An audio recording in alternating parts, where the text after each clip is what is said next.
గోపి గారు గొర్రె వచ్చిందండి. గొర్రె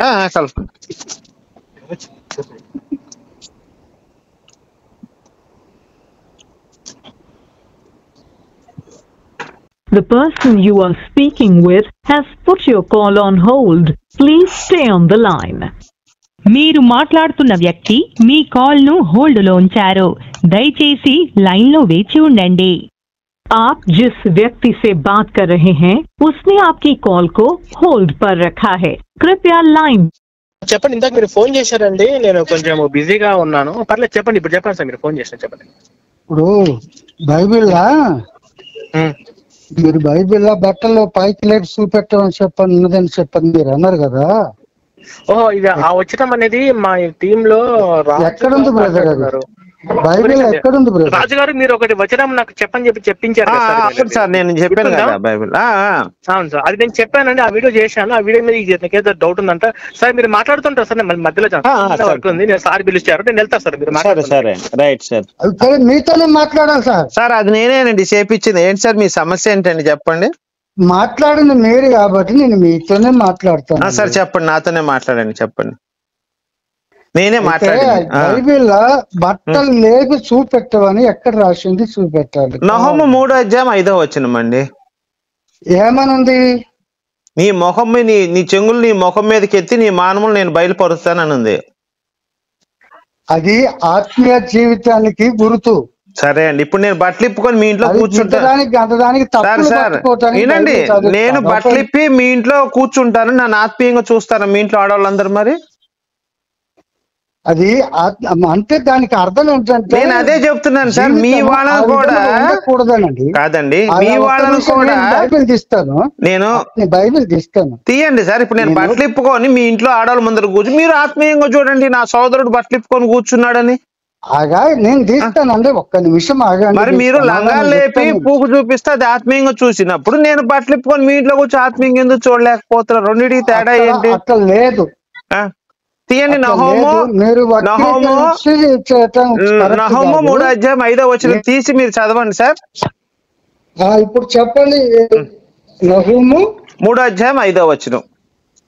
3:5 తీయండి సార్, తీయండి. నహూము ఎక్కడుంది? 3:5 నహూము 3:5 తీయండి సార్. ఒకసారి చదవండి. చదవమంటే నేను చదువుతాను, మీ ఇష్టం. మీకు ఎట్లా నేనే చదువుతానండి. తప్పకుండా అండి, సంతోషం. తొందరపడుతున్నారు, సంతోషం అండి. చదువుతాను.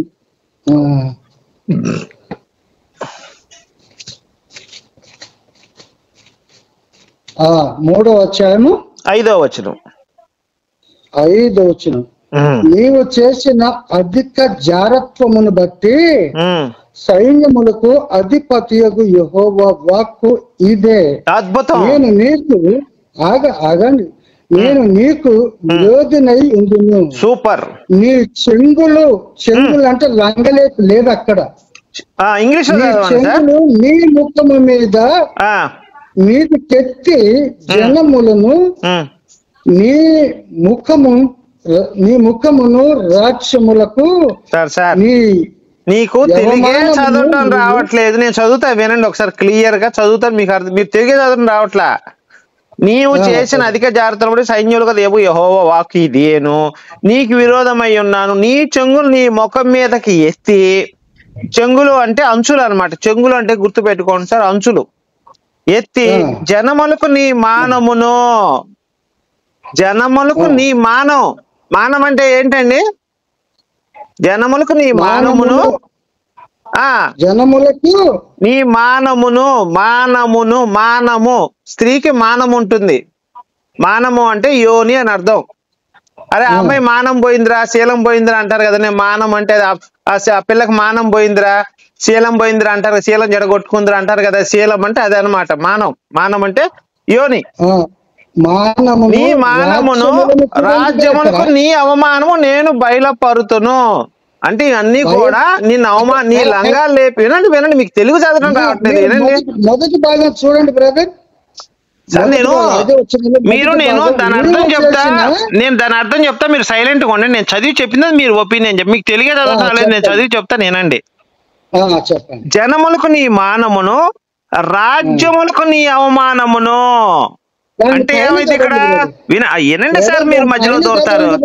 మీకు తెలియకపోతే నేను ఎక్స్ప్లెయిన్ చేసిన మీరు మాట్లాడండి, అది అయిపోయిన తర్వాత మీరు మాట్లాడండి. నీ మానమును, నీ జనములకు నీ మానమును, రాజ్యములకు నీ అవమానమును. అంటే నీ లంగా లేపితే నీ మానవు చూసిన తర్వాత నీ పరువు పోతుంది అని అర్థం అన్నమాట. ఈ పరువును కూడా నీ తీసేస్తాను, బయలు పెడతానని చెప్తున్నాడు ఆయన, దేవుడు. యెహోవా వాక్ అది, మీరు నేను మాట్లాడింది కాదండి, అది సాక్షాత్తు దేవుడైన యెహోవా మాట్లాడిన వాక్కు. ఆయన ఏం చెప్తున్నాడంటే, నువ్వు గనక వ్యభిచారం చేస్తే, నువ్వు గనక ఎవరితోనైనా తప్పులు చేస్తే, నువ్వు ఏదైనా తప్పులు చేస్తే నీ లంగా లేపి అందరికీ చూపిస్తా అన్నాడు. తప్పే ఉందండి దాంట్లో? మీరు దాన్ని ఎందుకు తప్పడుతున్నాడు? దేవుడు చెప్పిన మాటనే నాకు అర్థం కాలేదు. అంటే లంగాలు లేపి చూపెట్టమంటే అంటే తప్పులు చేయొచ్చా? దేవుడు మాట అండి అది. ఇప్పుడు నువ్వు గనక దేవుడిని పూజించకపోతే నీ భార్యను తీసుకెళ్ళి, సార్ వినండి, చేసిన అధిక వ్యభిచారం దాంట్లో తప్పే ఉందని నాకు అర్థం. దాంట్లో మీకు తప్పేం కనపడింది? ఇప్పుడు దేవుడు ఏం చెప్పాడు? నువ్వు గనక నా మాట వినకపోతే నీ భార్యను తీసుకెళ్లి పక్క వాళ్ళ దగ్గర పనుకోబెడతా అన్నాడు. మరి దాంట్లో తప్పే ఉందని మీరు ఎందుకు తప్పు? సార్ మీరు బైబిల్ ఫస్ట్ చదవండి సార్. ప్రతి ఒక్క గాడిద గుర్రం మడ్డలు కావాలంటే వినండి, గాడిద గుర్రం మడ్డలు అయితే నేను సాటిస్ఫై అయితే నాకు తృప్తి చెందుద్దని ఒక అమ్మాయి చెప్పింది బైబిల్లో. చూపించండి బ్రదర్, మీరు బైబిల్ చదవండి. బైబిల్ వక్రీకరించి చదవద్దండి. సరే మీరు యెహెజ్కేలు 20 సార్ ఒక నిమిషం నేను చెప్తున్నాను ఏనండి. నేను పరమగీతం 7:7 తీయండి సార్. పరమగీతాలు అసలు ఎత్తుకునే అర్హత నీకు లేదు, నాకు లేదండి. మరి ఎందుకు తీసుకోండి? అర్థంగా తీసుకుంటే చెత్త కుప్పలో పడేయండి సార్, పెంట కుప్పలో పడేయండి. చదివి అర్హత లేనప్పుడు ఎందుకు పెట్టారు? తీసుకెళ్లి చెత్త కుప్పలో పడేయండి, పెంట కుప్పలో పడేయండి. పరమగీతం అనేది దానికి అర్థం ఏంటి? అదే తీసుకెళ్లి పక్కన పడదేంగండి. మీరు చదివి అర్హత లేనప్పుడు ఎందుకు రాశారు మరి బైబిల్లో? దేవుడి దగ్గర పెట్టుకోమనండి, దేవుడి దగ్గర పెట్టుకుంటే సరిపోయింది. జనాలకి ఇవ్వటం ఎందుకు? అర్హత లేనప్పుడు, మాకు నీకు అర్హత లేనప్పుడు తీసుకెళ్లి పెంట కుప్పలో పడేయండి, తీసుకెళ్ళి ఆ భాగాన్ని. ఇప్పుడు సరే, ఇప్పుడు ఇదంతా కాదులే గానీ మీరు కాదు ఒక నిమిషం పాత నిబంధన తీసి పక్కన పెట్టండి. అసలు యేసు జీవితంలో పెళ్లి ఎందుకు చేసుకోలేదు చెప్పండి మీరు? ఆయన ఇష్టం, అది ఆయన ఇష్టం. ఆయన దేవుడు కనుక చేసుకోలేదు. అంటే దేవుడు కనుక దేవుడు పెళ్లి చేసుకోకూడదా? చేసుకుంటే ఏమైతే? దేవుడు పెళ్లి చేసుకోడు. ఎందుకు చేసుకోడండి? దేవుడు చేసుకోడండి. ఎవరు చెప్పాడు దేవుడు చేసుకోడు? మరి దేవుడు మేరీ కడుపును పుడతాం ఎందుకు? ఆయన పేరే దేవుడు. దేవుడు పెళ్లి చేసుకున్నాక ఇంకా ఏముందండి? మరి దేవుడు కామం ఉండొచ్చా అండి? కాదు కదా, ఒక నిమిషం. దేవుడికి కామ క్రోధాలు ఉండొచ్చా? దేవునికి అలాంటివి ఉండవు. ఆ క్రోధం లేదన్నారు, మంచి మాట. అంటే ఇప్పుడు కామ క్రోధ మదమాత్యాలు జయించిన వాడే దేవుడు అని మీరు అనుకుంటున్నారా? అయితే మరి కామ క్రోధాలు దేవునికి ఉండవు. సూపర్ సార్, ఎక్సలెంట్ సార్, అసలు మీరు అద్భుతం సార్, మీరు ఆణిముత్యం అండి, మీరు ఆణిముత్యం సార్. మరి అంజూరపు చెట్టుని ఎందుకు చెప్పించాడండి ఆయన? కోపం లేకపోతే, క్రోధం లేకపోతే అంజూరపు చెట్టుని ఎందుకు చెప్పించాడు? ఇప్పుడు ఆ కామ క్రోధాలు జయించండి, మీరే చెప్పారు. క్రోధాన్ని జయించండి. ఒక్క నిమిషం ఆగండి. నాన్నకి ఎంతమంది అండి? ఎవరు? మీ నాన్నకి ఎంతమంది? మీరు ఎవరు? మీరు పిల్లలు? మీ నాన్న ఇద్దరు ఒకే తీరు ఉన్నారా? ఇద్దరు ఒకే తీరు ఉన్నారా? ఒకే తీరు ఎట్లా ఉంటారు? మనుషులందరూ ఎలా ఉంటారు? మేము అలానే ఉంటాం. ఒకరికి అమ్మ పోలికి రావచ్చు, ఒకళ్ళు నాన్న పోలికి రావచ్చు, లేదా అమ్మ పోలికి ఇద్దరికి రావచ్చు, నాన్న పోలికి ఇద్దరికి రావచ్చు, లేదా తాతల పోలికలు రావచ్చు. ఒక తండ్రి కడుపులో పుట్టినోడు ఒకడు మంచోడు. సార్ మీరే సార్ యేసు కామ క్రోధాలు జయించాడండి. మరి కామ క్రోధాన్ని జయించిన వాడు ఎలా చెప్పిస్తాడండి? చెట్టును పట్టుకొని పాపం ఆ చెట్టుకి ఆ కాలంలో కాయలు కాలేదని కూడా తెలుసు. నువ్వు మంచి ఉన్నతమైన స్థితిలో కాదండి. కొన్ని వాళ్ళ అమ్మాని పిలిచాడు, ఎక్కడైనా అమ్మాని పిలిచాడండి ఆయన? అమ్మాని పిలిచాడా? ఏసయ్య ఎక్కడైనా వాళ్ళ అమ్మని అమ్మాని పిలిచాడండి?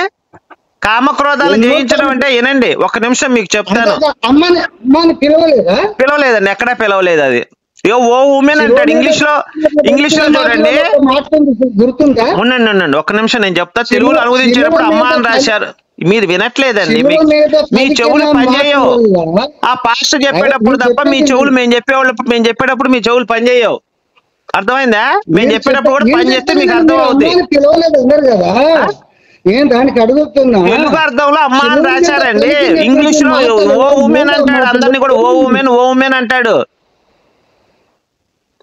ఇంగ్లీష్ మొత్తంలో కూడా ఓమెన్ అంటాడు. అసలు వాళ్ళ లాంగ్వేజ్ లో ఓ ఉమెన్ అంటాడు. వాళ్ళ అమ్మని కూడా అమ్మ అని పిలవడు. అసలు ఏ స్త్రీ కూడా అమ్మ అని పిలవడు. మన తెలుగులో తర్జుమా చేసేటప్పుడు ఇది ఎవరు చదివి సావరు అని చెప్పి దాన్ని తర్జుమా చేసినప్పుడు అమ్మ అని రాశారు. అక్కడ ఓ ఉమెన్ అంటాడు, ఓ స్త్రీ అంటాడు వాళ్ళ అమ్మని కూడా. మేము అబద్ధం ఎందుకు చెబుతాం? ఓమెన్ అంటే ఏంటి? ఓ ఉమెన్ అంటే ఓ స్త్రీ అని. ఓ స్త్రీ కాదు, అవును ఆమెన్. ఓమెన్ అంటే ఆమెన్. ఓమెన్ అంటే ఆమెనా? అవును అని అర్థం. ఓ ఉమెన్ అంటే ఆమెన్ అని అర్థం. ఆమెన్కి ఉమెన్ కి స్పెల్లింగ్ చెప్పండి. కాదండి, ఆమెన్కి ఉమెన్ కి స్పెల్లింగ్ చెప్పండి. ఆమెన్ అంటే స్పెల్లింగ్ చెప్పండి. రెండు ఒకటే అన్నారు. స్పెల్లింగ్ చెప్పండి దానికి. ఇంగ్లీష్ రాదులే కానీ మరి రానప్పుడు ఎట్లా చెప్తామండి? WOMEN ఉమెన్ ఏదో స్టార్ట్ అవుతుంది. Amen AMEN amen. ఆమెన్ కి ఉమెన్ రెండు ఒకటి ఎట్లాగండి? ఒక నిమిషం బ్రదర్, ఏ ఉమెన్ అన్నా ఆమెన్ అన్నా ఒకటే ఎవడండి చెప్పి? ఉమెన్ అంటే WOMEN women, AMEN amen women రెండింటికి తేడా ఉందండి బ్రదర్. సరే తేడంతో ఉండొచ్చులేము కానీ మరి ఇంక నీకు తెలియనప్పుడు ఎందుకు సుల్లు మాట్లాడుతావు? మీరు అడిగిన ప్రశ్న నేను ఒక నిమిషం విను. యేసు కామాన్ని జయించాడు. ఒక నిమిషం వినయ్యా. యేసు కామాన్ని జయించాడు అని పదం నువ్వు వాడావా? యేసు కామాన్ని జయించాడా? కామాన్ని జయించా. ఆయన కామం అనేది ఉంటే కదా జయించటానికి. అదే చెప్తున్నా. కామాన్ని జయించడం అంటే ఇనో బాబు, ఇనయ్యా. కామాన్ని జయించడం అంటే కామాన్ని అణిచిపెట్టుకోవడానికి, కామాన్ని జయించడానికి తేడా ఉంది. వివేకానందుడు కామాన్ని జయించాడు. ఒక స్త్రీ వచ్చి నాతో బిడ్డను కన్నయ్యా అంటది. అంటే లేదమ్మా నువ్వు నా బిడ్డగా చూసుకో అంటాడు. అలాంటి సందర్భం బైబిల్లో ఏమైనా ఉందా? ఎవరైనా అమ్మాయి వచ్చి యేసు ప్రపోజ్ చేసిందా? ప్రపోజ్ చేస్తే అమ్మ నా బిడ్డవో నా తల్లివో అని చెప్పాడు ఎక్కడైనా? అలాంటి కామాన్ని జయించిన రిఫరెన్స్ చూపిస్తే. బ్రదర్ నేను రిఫరెన్స్ కాదు, అసలు యేసు కొచ్చేవాడు అంటున్నా. నేను పెళ్లి కాలేదు కొచ్చేవాడు అంటున్నా. యేసు ఆయనకి పూర్ణ సున్నతి జరిగింది. 8వ రోజు మొత్తం తీసేశారు ఆయనకి. అమెరికాలో కొచ్చే వాళ్ళ సంగతి చూపెట్టిండలే గాని ఇప్పుడు ఇక్కడ కూడా కొచ్చే ఒక నిమిషం. అమెరికాలోనే యేసు హలో ఎవరండి? పాస్టర్ గారు ఎవరండి మీరు? పీటర్ పాస్టర్ వచ్చింది ఎవరండి? అవునండి, ఎవరో గాని పీటర్ పాస్టర్ అండి మీరు? చెప్పండి. అవును సార్, అవును సార్. ఏ సార్ నాకు కాల్ చేశారు మీరు? ఎవరిని? అదేనండి, మీరు ఇప్పుడు తిడుతుంటారు కదా మా దేవుడిని. అవునండి. ఇప్పుడు మీ వాళ్ళు ఎవరు క్రిస్టియన్స్ లైన్ లో ఉన్నారండి. ప్రైజ్ ద లార్డ్ అయ్యా. బాబు మాట్లాడట్లేదు మిమ్మల్ని. Praise the Lord. వందనాలు బ్రదర్, వందనాలండి. వందనాలండి. చెప్పండి. ఇప్పుడు ఈయన క్రిస్టియన్ ఉన్నాడు కదండి పాస్టర్ గారు. ఆయన యేసు కామక్రోధాన్ని జయించాడు అన్నాడండి. నేనన్నా అమ్మ వివేకానందుడు బాబు ఈయనయ్యా బాబు ఒక నిమిషం, నేను పాస్టర్ గారితో మాట్లాడుతాను కదా. వివేకానందుడు మాత్రమే కామాన్ని జయించాడు. ఆయన ఎలా జయించాడు? ఒక స్త్రీ వచ్చి నీలాంటి బిడ్డ నాకు కావాలి, నువ్వు నాతో సెక్స్ చేయి, పిల్లల్ని కనమని ఉంటుంది. అప్పుడు వివేకానందుడు అంటాడు, లేదమ్మా నన్నే నీ బిడ్డగా అనుకో అంటాడు. ఇప్పుడు కామాన్ని అణుచుకోవడానికి కామాన్ని జయించడానికి తేడా ఉందయ్యా. ఒక స్త్రీ ఉందనుకో, భర్త పోతే కామాన్ని అణుచుకొని బతుకుతుంది ఆమె జీవితాంతం. కానీ యోగులు మహర్షులు ఉంటారు, వాళ్ళు ఒక స్త్రీ ఎదురుగా వచ్చి నగ్నంగా నిలబడ్డా సరే ఆ యొక్క యోనిని చూసి, స్త్రీ యోనిని చూసి, అమ్మా ఇది నా జన్మస్థానం అమ్మా అని చెప్తారు. ఎవరు? కామాన్ని జయించిన వాళ్ళు. అణుచుకున్న వాళ్ళు కాదండి. అణుచుకున్న వాళ్ళకి జయించిన వాళ్ళకి చాలా తేడా ఉంటది. ఇప్పుడు ఆ స్త్రీ యోనిని చూసి అమ్మా ఇది నా జన్మస్థానం తల్లి అని చెప్తాడు. ఆ రొమ్ములు చూసి అమ్మా ఇది నా కడుపు నింపే అమృత భాండాగారం అమ్మా అని చెప్తాడు. ఎవరు? కామాన్ని జయించిన వాడు. అలాంటి వాళ్ళు రమణ మహర్షి ఇలాంటి మహానుభావులు ఉన్నారు. భక్త తుకారామం తీసుకుని అదే ఇంకా చాలా మంది ఉన్నారు హిందూ ధర్మంలో అలాంటి గొప్పోళ్ళు. యేసు కూడా అలాంటి వాడేనండి. యేసు కూడా అలాంటి సందర్భాలు మరి బైబిల్లో ఏమైనా ఉన్నాయండి? ఇప్పుడు బైబిల్లో రాయాలని తెలిస్తే అసలు భూ అంతా సరిపోదండి. బైబిల్లో సంఘటనలు అన్ని రాయాలంటే భారతం 1,00,000 శ్లోకాలు ఉందండి. అసలు ప్రపంచంలో గల పెద్ద పుస్తకాలు 18 గ్రంథాలు, 18 పుస్తకాలు. ఎంత పెద్ద పుస్తకాలు అండి అవి. అవి జ్ఞాన భాండగారాలు అవన్నీ కూడా. ఇప్పుడు మనం ఈ 32 శ్లోకాలు, 32,000 శ్లోకాలు ఏముంది రామాయణం, నాకు గుర్తులేదు సరిగా. మరి ఇంత పెద్ద పుస్తకాలు రాసినప్పుడు బైబిల్లో 1000 పేజీలు రాయడానికి పెద్ద ఇబ్బంది ఏముందండి? పాస్ట్ ఆయన ఉన్నాడండి, క్రిస్టియన్ మాట్లాడమనండి ఆయన కూడా, అడగండి మీరు. సార్ మాట్లాడండి. ప్రభు కూడా అదే కదా మనకు సెలవు ఇచ్చింది. బ్రదర్, మీరు అన్నది ఏంటంటే ఎక్కడైనా యేసు ప్రభు తల్లిని అమ్మ అని పిలిచారా అని అడిగారు. ఈ పాస్ట్ గారికి ఇంగ్లీష్ వచ్చండి, పీటర్ పాస్ట్ గారికి ఇంగ్లీష్ వచ్చు. మీరు అడగండి, నేను అడిగిన డౌట్ ఆయన అడగండి. సరేలే గాని, సరే నాకు ఇంగ్లీష్ రాదులే గాని, పాస్టర్ గారు వాళ్ళ అమ్మని యేసు ప్రభు, మీరు నిజంగా చెప్పండి, మీరు పాస్టర్ అయితే వాళ్ళ అమ్మని అమ్మ అని పిలిచాడండి ఎక్కడైనా? ఓ ఉమెన్ అని పిలిచాడా, అమ్మ అని పిలిచాడా? అంటే తెలుగు దాంట్లో బైబిల్లో అండి అమ్మ అని రాశారు, కానీ నిజానికి అయితే అమ్మ అని అనలా, ఓ ఉమన్ అనే ఉంటదండి. వాళ్ళ కన్నా తల్లిని కూడా అమ్మ అని పిలవలేదు. ఓ ఉమన్ అని ఉంది, ఓ ఉమన్ అని రాశారు. పిలవలేదండి, ఏముంది? చిలువలో బ్రేలాడుతూ కూడా అమ్మ అని పిలిచాడండి. ఎవరు పిలవలేదు? శిష్యుడండి పక్కన, అమ్మ ఇదిగో నీ కొడుకు అని చెప్తాడు, ఆయన పిలవలే అమ్మ అని. బాబు మీ పేరు ఏం పేరు అన్నారు? క్రైస్తవుడు మీ పేరు ఏం పేరు అన్నారు? స్వామిదాస్ అండి. స్వామిరాజు గారు, ఇప్పుడు మనకి బైబిల్లో ఎక్కడ కూడా క్రైస్తవ మనకి వాళ్ళ అమ్మని అమ్మ అన్నట్టు లేదండి. ఇంగ్లీష్ లో ఓ ఉమన్ అని రాశారు, ఓ స్త్రీ అని పిలిచాడు ఆయన. కానీ తెలుగులో ఏం రాశారంటే తర్జుమా చేసిన వాళ్ళు, ఎందుకంటే నాకు గ్రీక్ భాష వచ్చండి, ఆ గ్రీక్ భాషలో కూడా ఉంటది అనమాట. అమ్మ అని అనలేదు, ఓ స్త్రీ అని ఉన్నట్టు అని ఉంటది అక్కడ. ఓ స్త్రీ అని పిలిచాడు ఆయన, అమ్మ అని పిలవలే ఎక్కడ. ఇప్పుడు సెలవులోకి వేలాడుతూ మాట్లాడిన శిష్యుడండి, పక్కన శిష్యుడు అంటాడు అమ్మ ఇడిగో నీ కుమారుడు అంటాడు. ఆయన అంటే అమ్మ అని. అసలు వాళ్ళ అమ్మతో యేసు ఎక్కడా మాట్లాడు. మార్క్స్ వార్త 3వ అధ్యాయము 30 సార్ ఏనండి 29వ వచనం అక్కడ ఉంటది అనమాట. యేసుని వాళ్ళ అమ్మ వచ్చి మా కొడుకు పిచ్చోడయ్యా అంటది, మర్చిపోయినోడు అంటది వాళ్ళ అమ్మ వచ్చి యేసుని. అసలు అమ్మ కొడుకులు ఇద్దరు తిట్టుకున్నారండి, అమ్మ కొడుకులు ఇద్దరు తిట్టుకున్నారండి బాబు. అసలు వాళ్ళ అమ్మనే గౌరవించలేదే యేసు ఎక్కడ బైబిల్లో. ఇప్పుడు ఆయనకి అమ్మాని పిలిచారా లేదా? అమ్మాని పిలిచి తల్లి బాధ్యత యోహానికి అప్పగించండు. అసలు అమ్మాని పిలవలేదు, అమ్మనే వ్యతిరేకించాడండి. అసలు తమ్ముళ్ళే నమ్మల యేసుని. రాజుగారు ఎక్కడ పిలవలేదండి, రాజుగారు బైబిల్లో ఎక్కడ అమ్మ అని పిలవలేదు లేదండి. ఓ ఉమన్ అనేది, ఓ స్త్రీ అని పిలిచాడు ఆయన, అంతే. ఇప్పుడు లూకాసు వార్తలో 7వ మాట పలికాడు కదండి. ఏమని? ఎక్కడ 7 మాటల్లో 3వ మాట ఏంటండి? ఏం మాట? 3వ మాట. ఏమో 3వ మాట 4వ మాట మాకు తెలియదు. దేని గురించి మాట్లాడుతున్నారు సార్? దేని గురించి మాట్లాడుతున్నారు మీరు? తల్లి బాధ్యతను తన తదనంతరము తల్లి బాధ్యతను అప్పగించట కొరకు తన శిష్యుడు అయినటువంటి యోహానికి అప్పగించేటప్పుడు తల్లిని ఏమని సంబోధించిండు? అమ్మాని సంబోధించిందా? మీరు ఎక్కడ ఏ వచ్చిందని చెప్పండి నాకు, నేను చెప్పండి, తీస్తా బైబిల్ తీస్తా, చెప్పండి. అది వచ్చిన గుర్తులేదు బ్రదర్, నేను చెప్తాను, చూస్తాను. చూడండి మీరు చెప్పండి, మీరు చెప్పిన వచనం తీయండి సార్. మనం శాంతి సమాధానంతో మాట్లాడుకోవాలి కానండి. సూపర్ అండి పాస్టర్ గారు. ఇప్పుడు అట్లా ఆయన మనం చెప్పేది వినండి పాస్టర్ గారు, మనం చెప్పేది ఆయన పాటికి ఆయన మాట్లాడుకుంటా ఉంటాడు. ప్రభు మన శత్రువుల్ని కూడా ప్రేమించమన్నాడండి.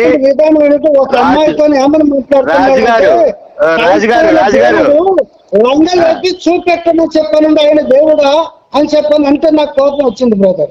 కాదు రాజుగారు, పౌలరాజు గారు మనం ఎట్లాగంటే ప్రభు మనకి ఒక చెంప మీద కొడితే ఇంకో చెంప చూపించమన్నాడండి.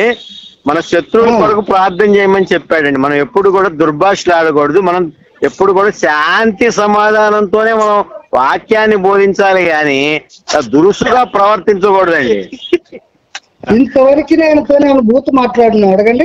లేదు నేను చెప్తున్నాను, మీరు మాట్లాడారు, నేను అనట్లేదండి. ఇప్పుడు మంచివాళ్ళండి, మీరు మంచివాళ్ళు కాబట్టి మంచిగా శాంతి సమాధానంతో మాట్లాడుతున్నారు. కొంతమంది కుండాకూరోళ్ళు, నేను ఈ రాజు గారితో మాట్లాడాను చాలాసార్లు. ఇతని పేరు రాజు అనమాట. ఆ రాజుగారితో మాట్లాడాను నేను చాలాసార్లు. చాలా మంచి వ్యక్తి, వాక్యానుగుణంగా బ్రతుకుతున్నాడు ఇతను. మన క్రైస్తవుడు కాకపోయినా అన్యుడైనా కూడా వాక్యానుసారంగా బ్రతికి క్రైస్తవాన్ని నిలబెడుతున్నాడు ఇతను. అర్థమైందండి? ఇప్పుడు క్రైస్తవాన్ని నిలబెట్టే బ్రదర్ నహూము గ్రంథంలో దేవుడు యెహోవా దేవుడు క్రైస్తవుల దేవుడు కాదండి. ఇప్పుడు మనకి 2 రకాల వ్యక్తులు ఉంటారు సార్. క్రైస్తవాన్ని చెప్పేదేనండి పౌలరాజు గారు క్రైస్తవాన్ని నిరంతరం బోధిస్తూ క్రైస్తవాన్ని నిలబెట్టే మీలాంటి వాళ్ళు నాలాంటి వాళ్ళు ఒకళ్ళుంటే, క్రైస్తవాన్ని తిడుతూ క్రైస్తవాన్ని దుర్భాషలాడుతూ, కానీ వారి నాలుక మీద ఎప్పుడు ఆ ప్రభువు నామమే ఉంటుంది. వాళ్ళు ఆ ప్రభువు నామాన్ని వారు ఘనపరుస్తూ సర్వలోకానికి సర్వ సృష్టికి సువార్తని. ఇప్పుడు రాజు గారు అలాంటి వారు. అయ్యా పాస్టర్ గారు, ఇప్పుడు యేసు గొప్పోడు మీరు దేవుడు అంటున్నారు కదా. అవునండి. ఇక్కడ మత్తయి సువార్త 26వ అధ్యాయం 56వ వచనంలో ఏముంటదంటే, అయితే ప్రవక్తలు నెరవేరినట్లు ఇదంతా జరిగిన అప్పుడు ఏ శిష్యులందరూ ఆయన విడిచి పారిపోయారు. ఈయన అరెస్ట్ చేసినప్పుడు అందరూ కూడా ఏ శిష్యులందరూ పారిపోయారయ్యా. మరి అసలు యేసుని ఏ శిష్యులు గాని, వాళ్ళ అమ్మ గాని, వాళ్ళ తమ్ముళ్ళు గాని, వాళ్ళ తండ్రి గాని ఎవ్వరూ నమ్మలేదు. అసలు ఇజ్రాయెల్ ప్రజలే నమ్మలేదు కదండి. ఆయన దేవుడు అని చెప్పి ప్రజలు ఎలా నమ్ముతారు? పొరపాటు అర్థం దేవుడు కాదా బ్రదర్? ఆయన దేవుడు కాదా? కాదు, శిష్యులు ఎందుకు పారిపోయారు? మరి ఎటోడాడు పరిగెత్తాడు బట్టలు ఇప్పుకొని. ఆయన దేవుడు అవునా కాదా? ఎవరు? మరి ఆయన దేవుడు అయితే శిష్యులు ఎందుకు పారిపోయారు? అవునండి. నీ పక్కన నీ మీదకి 2 3 వస్తా ఉంటే కాదండి. ఇప్పుడు నా పక్కన దేవుడు ఉన్నాడు అనుకోండి, నేను పారిపోనండి. నా పక్కన దేవుడు ఉంటే నేను పారిపోను. దేవుడి మీద నమ్మకం అయ్యా, దేవుడి మీద నమ్మకం లేనప్పుడే నేను పారిపోతా. కాదు కాదు, దేవుడి మీద నమ్మకం లేనప్పుడే నేను పారిపోతా. చెప్పండి. నన్ను కూడా మాట్లాడనివ్వండి. గెత్సెమనే తోటలో ఆ బంట్రోతులందరూ కూడా ఆయన పట్టుకోవడానికి వచ్చినప్పుడు మీరు ఎవరు వెతుకుతున్నారంటే, నేను యేసుక్రీస్తుని వెతుకుతున్నాను అంటే ఆయన నేనే ఎదురేస్తాడండి. అనుకోడు. నేను అడుగుతుంది అది కాదండి. పౌలరాజు గారు ఏది చెప్తున్నాడు. గుణపాలరాజు గారు మీరు ఆగండి. పౌలరాజు గారు మీరు మనకి అది మార్కు సువార్తలోనూ అలా రాసి ఉంటుంది, కానీ మత్తయి సువార్తలో ఏమని ఉంటదంటే, యేసు పొద్దుగూకులు పారిపోతూ ఉంటాడు అనమాట పట్టుకోవడానికి వచ్చినప్పుడు. అప్పుడు ఏం చేస్తారంటే, ఇస్కరియోతు యోధా అని ఒకడు వస్తాడు. వాడు వచ్చి ముద్దు పెట్టుకుంటాడు చేతి మీద. ముద్దు పెట్టుకుంటే ఆ రోమా సైనికులు వచ్చి పట్టుకొని లాక్కుపోతుంటే యేసు ప్రతిఘటిస్తే ఆయన్ని కింద పడేసి లాక్కొని బరబర అని లాక్కొని వెళ్ళిపోయినట్టు ఉంది. మరి రెండిట్లో లూకాసు వార్త అండి, లూకాసు వార్త 22వ అధ్యాయంలో ఆయన ఇంకనూ మాట్లాడుతుండగా ఇదిగో జనులు గుంపులుగా వచ్చి 12 మంది యూదా అని పడేవాడు వారు అందరికంటే ముందుగా నడిచి యేసును ముద్దు పెట్టుకొనిను. అదిగో చూడండి, లూకా 22:48. పౌలరాజు గారు నేను ఒక మాట చెప్తాను నేనండి. యాక్చువల్ గా ఏమైందంటే అండి, మనకు క్రీస్తు పట్ల పరిపూర్ణమైన విశ్వాసం ఉంది సార్, నాకు కూడా. కాకపోతే మనకి ప్రాబ్లం ఎక్కడ వస్తుందంటే, ఈ బైబిల్లో మత్తయి సువార్తలో ఒక రకంగా పట్టుకున్నారని, లూకా సువార్తలో ఒక రకం గాని, మార్కులో ఒక రకం గాని, యోహానులో ఇంకో రకం గాని, ఇట్లా 4 చోట్ల 4 రకాలుగా ఇది రాయటం వలన ఇప్పుడు ఈ గుణపాలరాజు లాంటి వాళ్ళు మనల్ని ప్రశ్నిస్తున్నారు. ఇప్పుడు అది కాదండి పాస్టర్ గారు, అర్థమైంది ఏంటంటే పాస్టర్ గారు, మగోడు ముద్దు పెట్టుకోవడం ఏంటండి దరిద్రంగా? మగోడు ముద్దు పెట్టుకోవడం ఏంటండి? ఇది ఏంటండి దరిద్రం? ముద్దంటే గుణపాలరాజు గారు ముద్దంటే ఒక నిమిషం ఆగండి. పౌలరాజు గారు ముద్దంటే చేతి మీద ముద్దు పెట్టలేదు, బుగ్గ మీద ముద్దు పెట్టాడండి. మీ సినిమాలో కూడా చూడచ్చు, బుగ్గ మీద ముద్దు పెట్టాడు. బుగ్గ మీద కాదండి పెట్టేది, చేతి మీద పెడతారండి. చేతి మీద పెడతారు, చేతి మీద. ఇక్కడ అందుకే ఇక్కడ రాయలేదండి, మీరు చూడండి. ఇక్కడ 12 మంది యోధా అనబడిను నడిచి యేసును ముద్దు పెట్టుకొనెను. చేతి మీద అండి, బుగ్గ మీద కాదు. నోట్లో నోరు పెట్టి మొత్తం లాగి మౌత్ టు మౌత్ కిస్ కాదు సార్, మీరు అనుకునే కిస్ కాదు సార్. అది ప్రేమపూర్వకంగా అని అలాగా అలా అంటున్నట్టు చేతి మీద అని పెట్టాడు అంతే. విత్ ఏ కిస్ అన్నాడు, విత్ ఏ కిస్ అన్నాడు అండి.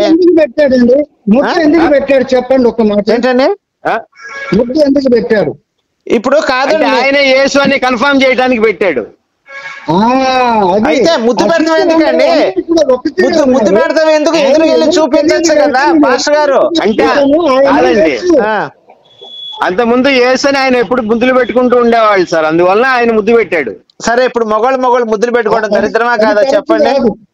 అంటే ప్రేమపూర్వకంగా అండి. ఇప్పుడు ఒక తల్లి కొడుకుకి ఎలా పెడుతుందో ముద్దు ఆయన కూడా అలా పెట్టాడు. పాస్టర్ గారు మీరు కనపడితే నేను ముద్దు పెట్టచ్చా మరి మీకు? పెట్టండి సార్, నేను కూడా పెడతాను మీకు. ముద్దులు పెట్టుకోడా? కొడుకుని ముద్దు పెట్టుకోడా? అయ్యో అది ఇప్పుడు పౌల్ రాజు కనిపించాడు అనుకోండి, నేను నోట్లో నోరు పెట్టి ఒకటి గట్టి ముద్దు పెడతా. నేను తప్పేముంది అందులో? ప్రేమపూర్వకంగా పెట్టుకుంటే తప్పేంటండి, నాకు అర్థం కాదు. కనిపిస్తాయండి మరి ప్రేమపూర్వకంగా ఒక తండ్రి తప్పేంటి అనుకోండి, పౌల్ రాజు భార్య కూడా ముద్దు పెడతారా మీరు? నా చెల్లెలతో సమానం అండి, చెల్లెల్ని కాబట్టి నేను ముద్దు పెట్టనండి. మరి నేను పెడతానండి, మీకు అభ్యంతరం లేకపోతే. మీరు ముద్దు పెట్టుకోండి సార్, నాకు సంబంధం లేదు అది. ఇప్పుడు మగోడు ముద్దు పెడతాం కాదండి, మగోడు ముద్దు పెట్టుకుంటే మీరు సమర్థించారు, మరి మగోడు ఆడది ముద్దు పెట్టుకుంటే దాన్ని కూడా సమర్థించండి, తప్పే ఉంది. ఇక్కడ ప్రభు ఏంటంటే ప్రభు తన ప్రేమని తన శిష్యుడి మీద కురిపించాడండి, ముద్దు రూపంలో కురిపించాడు ఆయన. నేను కూడా కురిపిస్తానండి, క్రైస్తవ స్త్రీలందరూ ముద్దు పెట్టుకుంటారండి, నాకు కనపడినప్పుడల్లా ప్రతి స్త్రీకి ముద్దు పెడతాను. మరి ముద్దు పెట్టుకుంటే తప్పేంది? మగోడు పెట్టుకున్నప్పుడు తప్పు కానప్పుడు ఆడది మగోడు పెట్టుకుంటే మీరు తప్పుగా ఎందుకు దృష్టిలో ఇలా మాట్లాడితే నేను పాస్టర్ని మాట్లాడలేనండి, ఇలాంటి మాటలు మాట్లాడితే. పౌల్ రాజు గారు అయ్యా నా డౌట్లు అడిగానయ్యా, నేనే తప్పు మాట్లాడలేదయ్యా. పౌల్ రాజు గారు ఏంటండి ఇట్లా మాట్లాడతారు? తప్పు మాట్లాడుకుంటేనే తప్పు మాట్లాడట్లేదు అంటున్నారు. తప్పే ఉంది, మగోడు ముద్దు పెట్టుకుంటే. అయ్యా మీరే కదయ్యా మగోడు ముద్దు పెట్టుకుంటే తప్పు కాదు, మరి మగోడు ఆడది ముద్దు పెట్టుకుంటే తప్పు రీజన్ చెప్పాలి కదా. సరేనండి, ఇప్పుడు నేను మీ ఇంటికి వస్తానండి, మీ ఆవిడకి ప్రేమపూర్వకంగా ముద్దు పెడతా, మీరు ఒప్పుకుంటారా? అది తప్పండి, అట్లా మాట్లాడకూడదండి, తప్పండి. మీరే కదా సార్, ఆయన ఇష్టపడుతున్నాడు, మీకేం బాధండి పాస్టర్ గారు? ఆయన ఏమంటున్నాడు, నా మా ఇంటికి వచ్చి మా ఆవిడని ముద్దు పెట్టుకో, నాకు తప్పేముంది అంటున్నాడు ఆయన.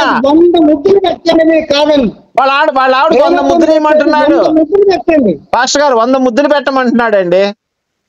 తప్పండి, అలా పెట్టకూడదండి. ఆయన అడుగుతున్నాడండి, ఇది ఏంటంటే పాస్టర్ గారు మీరేం వద్దంటారు, ఆయన పెట్టమంటాడు, నేనేం చేయాలి చెప్పండి? ఇప్పుడు మీరు కామంతో అడుగుతున్నారండి గురుపాల్ రాజు గారు. లేదండి పౌల్ రాజు గారి భార్య. ఇప్పుడు యేసు యూదా మధ్య కామం లేదు కదా, నాకు వాళ్ళ భార్య మధ్య కూడా నాకు కామం లేదండి, నేను కూడా 100 ముద్దులు పెడతామని.